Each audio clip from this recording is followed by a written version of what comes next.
কোনো সমঝোতা ছাড়াই চলমান বাণিজ্য আলোচনা স্থগিত হওয়ার পর আমেরিকার পণ্যে পাল্টা শুল্ক আরোপের ঘোষণা দিয়েছেন কানাডার প্রধানমন্ত্রী মার্ক কার্নি। প্রেসিডেন্ট ডোনাল্ড ট্রাম্পের 50% শুল্ক আরোপের জবাবে এই পদক্ষেপ নিয়েছে দেশটি। শনিবার অটোয়ায় কানাডার পার্লামেন্ট ভবনে সংবাদ সম্মেলনে কার্নি অভিযোগ করেন, ওয়াশিংটন অতিরিক্ত ও অবাস্তব শর্ত চাপিয়ে মুক্ত বাণিজ্যকে অস্ত্র হিসেবে ব্যবহার করছে। তার দাবি, আমেরিকা শেষ মুহূর্তে নতুন কিছু শর্ত দেয়ায় বাধ্য হয়ে তিনি প্রতিনিধি দলকে দেশে ফিরে আসার নির্দেশ দিয়েছেন। এদিকে কানাডার সাথে নতুন করে কোনো আলোচনার পরিকল্পনা নেই বলে সাফ জানিয়ে দিয়েছেন ট্রেড রিপ্রেজেন্টেটিভ জেমিসন গ্রিয়ার। একই সঙ্গে দেশটির যে কোনো প্রক্রিয়ামূলক পদক্ষেপের সমানুপাতিক জবাব দেওয়ারও হুঁশিয়ারি দেন তিনি।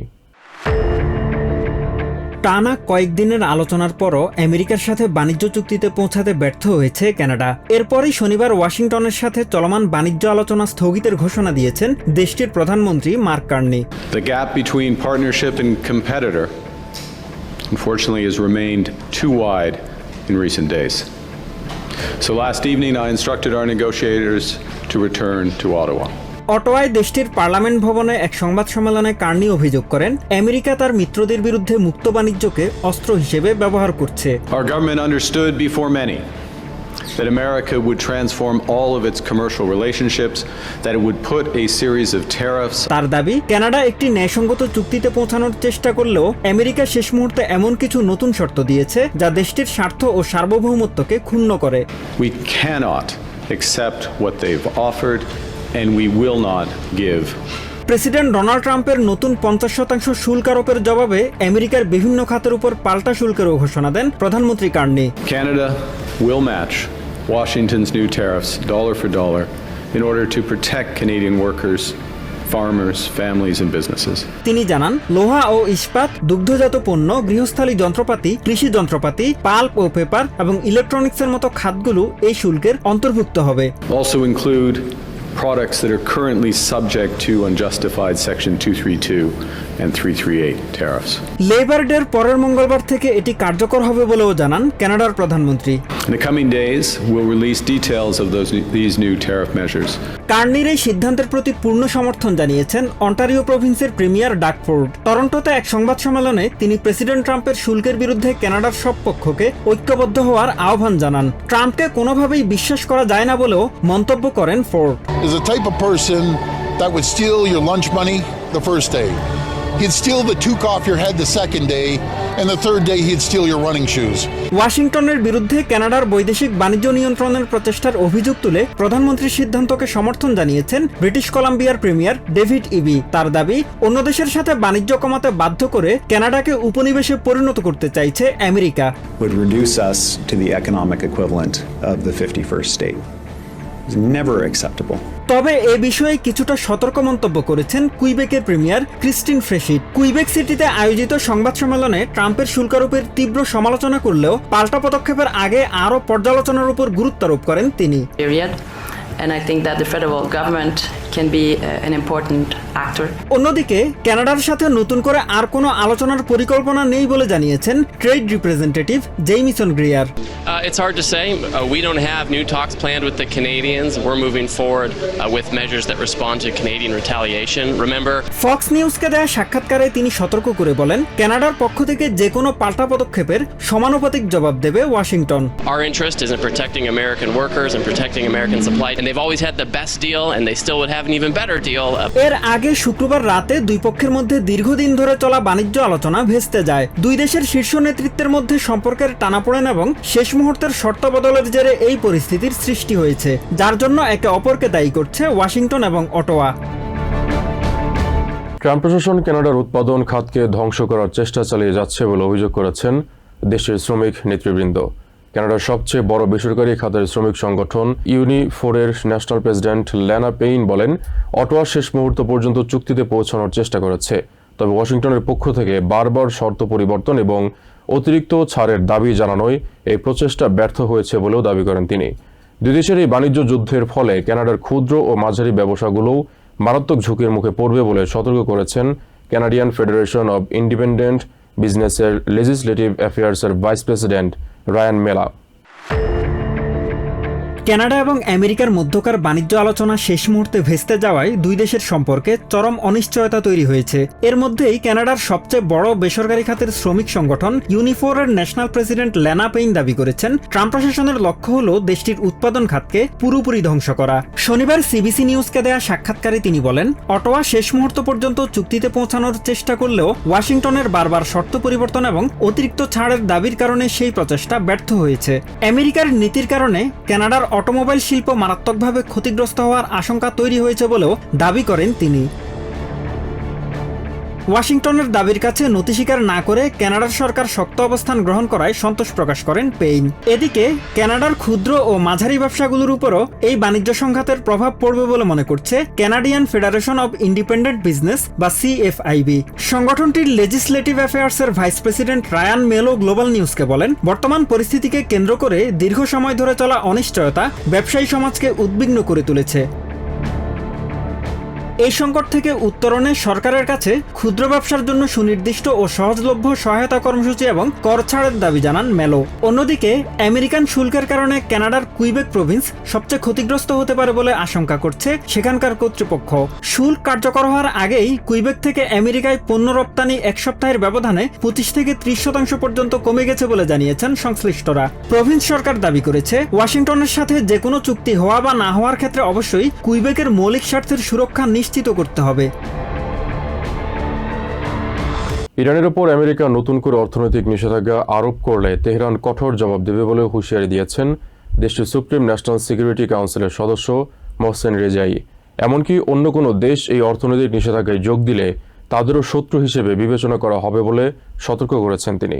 তবে ওয়াশিংটনের পরিকল্পিত নিষেধাজ্ঞার কোনো আইনি ভিত্তি নেই বলে দাবি করেছে ইরানের পররাষ্ট্র মন্ত্রণালয়। এদিকে ইসরায়েলের স্বার্থ রক্ষায় আমেরিকা তার মিত্রদেরও নিরাপত্তা ঝুঁকির মধ্যে ফেলেছে বলে অভিযোগ করেছেন ইরানের পার্লামেন্টের স্পিকার মোহাম্মদ বাঘের গালিবাফ।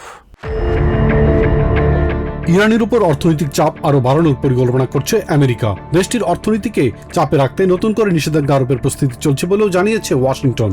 তবে দীর্ঘদিনের নিষেধাজ্ঞায় অভ্যস্ত ইরানের জন্য এটি নতুন কোনো পরিস্থিতি নয় বলে দাবি করেছেন দেশটির সুপ্রিম ন্যাশনাল সিকিউরিটি কাউন্সিলের সদস্য মোহসেন রেজাই। রাষ্ট্রীয় টেলিভিশনে দেয়া এক বক্তব্যে মোহসেন রেজাই সতর্ক করে বলেন, আমেরিকার অর্থনৈতিক নিষেধাজ্ঞায় অন্য কোনো দেশ যোগ দিলে তাদেরও শত্রু হিসেবে বিবেচনা করবে তেহরান। একই সঙ্গে আমেরিকার পরিকল্পনা থেকে দূরে না থাকলে সংশ্লিষ্ট দেশগুলোকে লক্ষ্যবস্তু করা হতে পারে বলেও হুঁশিয়ারি দেন তিনি।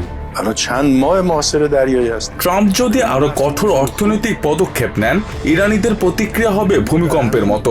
প্রথমে আমরা প্রতিবেশী দেশগুলো এবং বিশ্বের অন্যান্য দেশকে বলবো তারা যেন আমেরিকার অর্থনৈতিক যুদ্ধে যোগ না দেয়। কেউ যদি অর্থনৈতিক নিষেধাজ্ঞায় অংশ নেয়, তাদেরও শত্রু হিসেবে বিবেচনা করব। ইরানের উপর যুদ্ধ ও নৌ অবরোধের চাপ থাকলেও তেল বিক্রি অব্যাহত রেখেছে বলে দাবি করেছেন রেজাই। কয়েক মাস ধরে আমরা নৌ অবরোধের মধ্যে আছি, তবুও তেল বিক্রি চালিয়ে যাচ্ছি। গত 1-2 মাসে আমরা 70 মিলিয়ন ব্যারেল তেল বিক্রি করেছি। আমেরিকার নৌ অবরোধের মধ্যেও প্রতিদিন আমাদের দৈনিক উৎপাদনের সমপরিমাণ তেল বিক্রি হচ্ছে। তবে ওয়াশিংটনের এসব নিষেধাজ্ঞার কোনো আইনি ভিত্তি নেই বলে দাবি করেছে ইরানের পররাষ্ট্র মন্ত্রণালয়। সামাজিক মাধ্যম এক্সে দেয়া এক পোস্টে মন্ত্রণালয়ের মুখপাত্র ইসমাইল বাঘি বলেন, এটি অন্য একটি সার্বভৌম রাষ্ট্রের উপর আমেরিকার এখতিয়ার চাপিয়ে দেওয়ার চেষ্টা। এমন নিষেধাজ্ঞা জাতিসংঘ সনদে স্বীকৃত সার্বভৌম সমতার নীতিও লঙ্ঘন করেছে বলে অভিযোগ করেন তিনি। এদিকে আঞ্চলিক নিরাপত্তা ব্যবস্থা ও অর্থনৈতিক সহযোগিতা জোরদারের লক্ষ্যে প্রতিবেশী দেশগুলো থেকে বিপুল সংখ্যক বার্তা পাওয়ার কথা জানিয়েছেন ইরানের পার্লামেন্টের স্পিকার মোহাম্মদ বাঘের গালিবাফ। সামাজিক মাধ্যম এক্সে দেয়া এক পোস্টে তিনি বলেন, ইসরায়েলের স্বার্থ রক্ষায় আমেরিকা তার মিত্র দেশগুলোকে যেভাবে নিরাপত্তা ঝুঁকির মধ্যে ফেলেছে তাতে সাময়িকভাবে তাদের অস্তিত্ব হুমকির মুখে পড়েছিল। তার মতে দেশগুলোর নিজস্ব ও স্বাধীন আঞ্চলিক ব্যবস্থা গড়ে তোলাই প্রকৃত শান্তি ও নিরাপত্তা নিশ্চিত করতে পারে। এরই মধ্যে ক্রমবর্ধমান অর্থনৈতিক সংকটে তীব্র চাপের মুখে রয়েছেন ইরানের সাধারণ মানুষ। সরকারি তথ্য অনুযায়ী দেশটিতে বার্ষিক মুদ্রাস্ফীতি 66% পৌঁছেছে। অর্থনীতিবিদরা সতর্ক করে বলছেন, দেশটি এখন অর্থনৈতিক দুর্দশার সময়ের মধ্য দিয়ে যাচ্ছে। এতে বহু পরিবারকে নিত্য প্রয়োজনীয় পণ্য কেনার ক্ষেত্রেও কঠিন সিদ্ধান্ত নিতে হচ্ছে। নিত্য প্রয়োজনীয় পণ্যের অস্বাভাবিক মূল্য বৃদ্ধিতে হতাশা প্রকাশ করেছেন স্থানীয় বাসিন্দারাও। گرانی‌های افزار گسیخته‌ای که الان هست কেবল অর্থনৈতিক চাপ প্রয়োগ করে ইরানকে চুক্তিতে আনা সম্ভব নয় বলে মনে করেন সাবেক ডিফেন্স সেক্রেটারি লিওন প্যানেটা। সিএনএনকে তিনি বলেন, বর্তমান পরিস্থিতি দীর্ঘস্থায়ী যুদ্ধের দিকে এগোচ্ছে। এই যুদ্ধ আমেরিকাকে অর্থনৈতিকভাবে ক্ষতিগ্রস্ত করার পাশাপাশি বিশ্বে ওয়াশিংটনের অবস্থানও দুর্বল করতে পারে বলেও মনে করেন তিনি। এদিকে ইরানের ওপর অর্থনৈতিক অবরোধ আরও বিস্তৃত করার উদ্যোগে মিত্রদের কাছ থেকে আমেরিকা যথেষ্ট সমর্থন পাচ্ছে না বলে মন্তব্য করেছেন অবসরপ্রাপ্ত অ্যাডমিরাল জেমস স্ট্যাভরিডিস। অন্যদিকে অবসরপ্রাপ্ত ইউএস এয়ারফোর্স কর্নেল সেড্রিক লেটনের মতে, ইরানের সঙ্গে আঞ্চলিক রেল যোগাযোগ বন্ধ না করলে নিষেধাজ্ঞা পুরোপুরি কার্যকর করা কঠিন হবে। ইরানের সঙ্গে চুক্তিতে পৌঁছাতে ইকোনমিক ডিলে বাস্তবায়নের ঘোষণা দিয়েছে ওয়াশিংটন। তবে শুধু অর্থনৈতিক চাপ প্রয়োগ করে চুক্তিতে পৌঁছানো কিংবা যুদ্ধে বিজয় নিশ্চিত করা সম্ভব নয় বলে মনে করেন সাবেক ডিফেন্স সেক্রেটারি লিওন প্যানেটা। প্যানেটা বলেন, উভয় পক্ষই আশা করছে অপরপক্ষ শেষ পর্যন্ত হার মেনে নেবে, কিন্তু গোয়েন্দা তথ্য বলছে শুধু অর্থনৈতিক চাপ প্রয়োগ করে ইরানকে কোনো চুক্তিতে আনা সম্ভব নয়। একই সঙ্গে প্যানেটা বলেন, বর্তমান পরিস্থিতিতে দীর্ঘস্থায়ী যুদ্ধের জন্য প্রয়োজনীয় সব উপাদানই তৈরি হচ্ছে। এর ফলে আমেরিকা অর্থনৈতিকভাবে ক্ষতিগ্রস্ত হতে পারে এবং বিশ্বে ওয়াশিংটনের অবস্থানও দুর্বল হয়ে পড়তে পারে বলে মনে করেন তিনি। অর্থনৈতিক কঠোর নিষেধাজ্ঞা বাস্তবায়ন করতে মিত্র দেশগুলোর প্রতি আহ্বানেও উপযুক্ত সমর্থন পায়নি আমেরিকা বলে মনে করেন সিনিয়র মিলিটারি অ্যানালিস্ট অবসরপ্রাপ্ত অ্যাডমিরাল অ্যালাইড কমান্ডার জেমস স্ট্যাভরিডিস। তিনি বলেন, চায়না সবার আগে এই নিষেধাজ্ঞায় অংশ নিতে অস্বীকৃতি জানিয়েছেন। এয়ারফোর্সের সাবেক কর্নেল সেড্রিক লেইটন বলেন, শুধু নৌ অবরোধ করে অর্থনৈতিক নিষেধাজ্ঞা শক্তিশালী হবে না, তার জন্য ইরানের সাথে তুর্কমেনিস্তান হয়ে রাশিয়া ও চায়নার সংযোগ রেলপথগুলো বন্ধ করতে হবে, না হলে নিষেধাজ্ঞার কার্যকারিতা খুব কম হবে বলেও মনে করেন তিনি। ইউএস ডিফেন্স ডিপার্টমেন্টের সাবেক মধ্যপ্রাচ্য বিষয়ক অ্যাডভাইজার জেসমিন এল গামাল বলেন, হরমুজ প্রণালীকে ট্রাম্প নিজেদের অংশ বলে দাবি করেছেন। এটি গ্রিনল্যান্ডের মতো প্ররোচনামূলক আচরণ বলেও উল্লেখ করেন তিনি। তাই উপসাগরীয় মিত্ররা ট্রাম্পকে বোঝানোর চেষ্টা করছেন, আমরা এখানে থাকি, আমাদের টিকে থাকতে হবে, তাই কূটনীতি ছাড়া উপায় নেই বলেও মন্তব্য করেন তিনি। তবে আমেরিকার ধারাবাহিক হামলা ইরানের পারমাণবিক কর্মসূচি বন্ধে কার্যকর ভূমিকা রাখছে বলে মনে করেন অবসরপ্রাপ্ত US army colonel Peter Mansoor. Hormuz প্রণালী নিয়ন্ত্রণই তাদের মূল হাতিয়ার বলেও দাবি করেন এই সাবেক সেনা কর্মকর্তা। নিউ ইয়র্ক স্টেট ক্যাপিটাল ভবনে হামলা ও আইন প্রণেতাদের হত্যার ষড়যন্ত্রে এক নারীকে গ্রেফতারের পর নাগরিকদের সতর্ক থাকার বার্তা দিয়েছেন অ্যাটর্নি জেনারেল টড ব্ল্যাঞ্চ। শনিবার ফক্স নিউজকে তিনি জানান, 9/11-এর পর দেশের অভ্যন্তরীণ নিরাপত্তা নিশ্চিত করাই এফবিআই ও জাস্টিস ডিপার্টমেন্টের মূল অগ্রাধিকার। এ বিষয়ে সাবেক homeland security deputy assistant secretary Jonathan Fahey সতর্ক করেন, দেশে জন্ম বেড়ে ওঠা নাগরিকরাও অনলাইনে উগ্রপন্থায় জড়িয়ে পড়তে পারেন। একই সুরে এক্সট্রিমিজম বিষয়ক গবেষক জেফ পার্সন্স বলেন, আইএসআইএস এর মতাদর্শ এখনও আমেরিকার মানুষের মধ্যে প্রভাব বিস্তারে সক্ষম। নিউ ইয়র্ক স্টেট ক্যাপিটল ভবনে বোমা হামলা ও আইন প্রণেতাদের হত্যার ষড়যন্ত্রের অভিযোগে এক নারীকে গ্রেফতারের পর দেশে অনলাইন ভিত্তিক উগ্রপন্থা এবং সন্ত্রাসী হামলার ঝুঁকি নিয়ে নতুন উদ্বেগ দেখা দিয়েছে। ফেডারেল কর্তৃপক্ষের অভিযোগ অনুযায়ী অভিযুক্ত 35 বছর বয়সী জেসিকা বই আইএসআইএস এর প্রতি অনুগত্য প্রকাশের চেষ্টা করেছিলেন। এ প্রসঙ্গে অ্যাটর্নি জেনারেল টড ব্ল্যাঞ্চ বলেন, এই ঘটনার প্রতিটি নাগরিককে সতর্ক থাকার বার্তা দিচ্ছে। ব্ল্যাঞ্চ জানান, 9/11-এর পর থেকে দেশের অভ্যন্তরীণ নিরাপত্তা নিশ্চিত করাই এফবিআই ও জাস্টিস ডিপার্টমেন্টের মূল অগ্রাধিকার।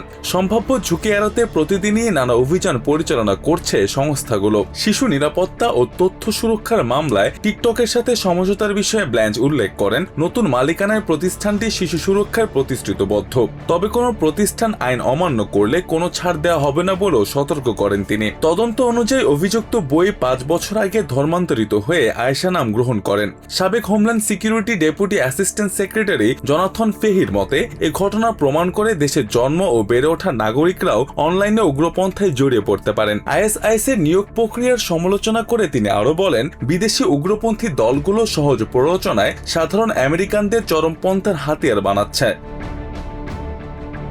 আইএসআইএস এর মতাদর্শ এখনো আমেরিকার কিছু মানুষের মধ্যে প্রভাব বিস্তার করতে সক্ষম। এফবিআই এর ধারণা, অ্যালবেনির বাসিন্দা জেসিকা বই 5 বছর আগে ইসলামে ধর্মান্তরিত হলেও গত 4 থেকে 6 মাসের মধ্যে অনলাইনে আইএসআইএস এর এজেন্টের দ্বারা প্রভাবিত হয়ে জিহাদি ভাবধারায় উদ্বুদ্ধ হন।